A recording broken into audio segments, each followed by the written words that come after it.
We do not want to go to war. If there is a war over Taiwan, we will be drawn. Hihilain tayo sa aya't gusto natin. Kicking and screaming. We will be drawn and dragged into that mess. Whatever you do, come on, wag na tayong hope. I love this saying, hope is not a plan. I hope it doesn't happen. I hope it does. But if it does, we have to plan for it already. And that's what I was talking about. How do we get our people out? How do we protect kung magkagulo, gera na nga dito, malapit na sa atin. Ano gagawin natin?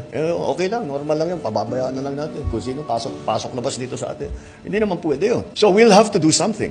So, inevitably, despite our fervent wish to avoid any confrontation with anybody anywhere, war over Taiwan will drag the Philippines kicking and screaming into the conflict. About playing with fire and being provocative and all of that, kaya nagka-increase ng activity doon sa West Philippine Sea. We don't have any special instructions. Sanay na tayo rito. You know, it is not a one thing na there's no silver bullet na pag pinaputok mo, solve lahat ang problema mo. What will happen here is we will continue to be present. We will continue to defend our territory. We will continue to exercise our sovereign rights. So that's the situation there. Unfortunately, wala tayong interest na pasukin kahit sino, napuntahan na kahit sino, sugurin kahit sino. Wala tayong ka-interest dyan.